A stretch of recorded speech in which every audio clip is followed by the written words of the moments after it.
दोस्तों, हरियाणा की 10 लोकसभा सीटों के लिए बीजेपी ने अपने सभी उम्मीदवारों का ऐलान कर दिया। वही कांग्रेस की तरफ से, इंडिया अलायंस की तरफ से कुरुक्षेत्र से आम आदमी पार्टी के सुशील गुप्ता का टिकट फाइनल किया गया है। बाकी सभी 9 सीटों पर आज शाम को या कल सुबह सभी नामों की घोषणा हो सकती है, घोषित हो सकते हैं। आइए मैं आपको एक एक करके नाम बताता हूँ। किन नामों पर कांग्रेस की तरफ से मोहर लगने जा रही है, किन नामों को फाइनल कर लिया गया है। सिरसा और अम्बाला हरियाणा में रिजर्व कैटेगरी की सीटें होती हैं। सिरसा से और अम्बाला से दोनों जगह से कुमारी शैलजा का नाम सबसे आगे चल रहा था। हालांकि सिरसा से डॉक्टर अशोक तौर के खिलाफ कुमारी शैलजा का टिकट फाइनल कर दिया गया, उनका नाम लॉक कर दिया गया है और वे वहां से बीजेपी के डॉक्टर अशोक तौर के खिलाफ चुनाव लड़ेंगी। वहीं अम्बाला की बात करें तो अम्बाला से 2-3 नामों पर चर्चा चल रही थी, लेकिन अब वरुण चौधरी जो फूलचंद मौलाना के बेटे हैं, उनका नाम वहां से फाइनल कर दिया गया है, लॉक कर दिया गया है। वहीं करनाल की बात करें तो करनाल से पूर्व मुख्यमंत्री मनोहर लाल खट्टर के खिलाफ 2-3 नामों पर चर्चा चल रही थी। उन नामों में वीरेंद्र मराठा और चाणक्य पंडित का नाम सबसे आगे था, लेकिन अब कांग्रेस की तरफ से चाणक्य पंडित का करनाल की सीट से नाम लॉक कर दिया गया है, उनका नाम फाइनल कर दिया गया है।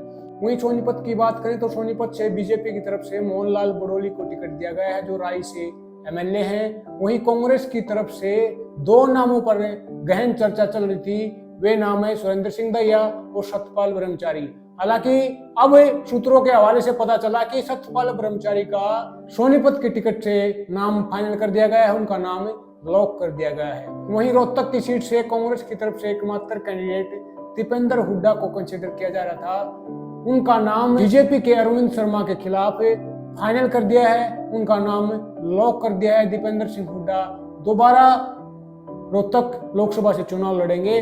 वहीं भिवानी महेंद्रगढ़ की बात करें तो भिवानी महेंद्रगढ़ से 2 नामों पर कांग्रेस की तरफ से चर्चा चल रही थी। उन नामों में श्रुति चौधरी और रावदान सिंह का नाम सबसे आगे था, लेकिन अब कांग्रेस हाईकमान की तरफ से श्रुति चौधरी का भिवानी महेंद्रगढ़ की सीट से नाम फाइनल कर दिया गया है, उनका नाम लॉक कर दिया गया है। वहीं गुड़गांव की बात करें तो गुड़गांव से कांग्रेस की तरफ से 2-3 नामों पर चर्चा चल रही थी।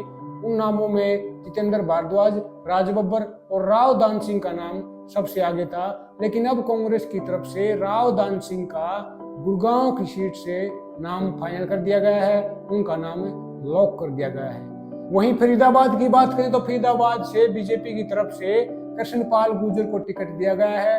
कांग्रेस की तरफ से कर्ण सिंह दलाल, नील शर्मा और महेंद्र प्रताप का नाम इस सीट के लिए कंसीडर किया जा रहा था, लेकिन अब कांग्रेस हाईकमान ने, कांग्रेस की सीनियर लीडरशिप ने महेंद्र प्रताप का फरीदाबाद की सीट से नाम फाइनल कर लिया है, उनका नाम लॉक कर लिया है। वहीं बात करें हॉट सीट हिसार के तो हिसार से बीजेपी की तरफ से रणजीत सिंह चौटाला को टिकट दिया गया है।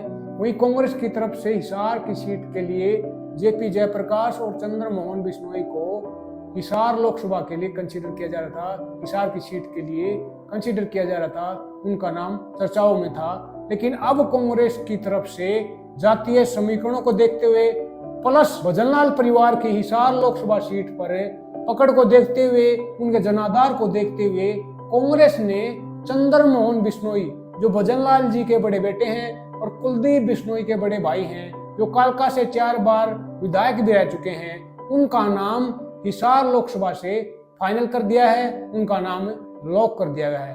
तो ये थे हरियाणा की 10 लोकसभा सीटों के लिए कांग्रेस की तरफ से बची हुई 9 सीटों के लिए संभावित उम्मीदवार। आज शाम को या कल सुबह इन नामों पर फाइनल मोहर लग जाएगी, इन नामों को घोषित कर दिया जाएगा। आपको एक बार जल्दी बता दूं, अम्बाला से वरुण चौधरी, करनाल से चाणक्य पंडित, सोनीपत से सत्यपाल ब्रह्मचारी, रोहतक से दीपेंद्र हुड्डा, भिवानी महेंद्रगढ़ से श्रुति चौधरी, गुड़गांव से रावदान सिंह, फरीदाबाद से महेंद्र प्रताप सिंह, हिसार से चंद्रमोहन बिश्नोई और सिरसा से कुमारी शैलजा का टिकट फाइनल किया गया है, उनका नाम लॉक किया गया है। ऐसी खबरें देखने के लिए मेरे साथ बने रहिए, चैनल को सब्सक्राइब कीजिए। नमस्कार।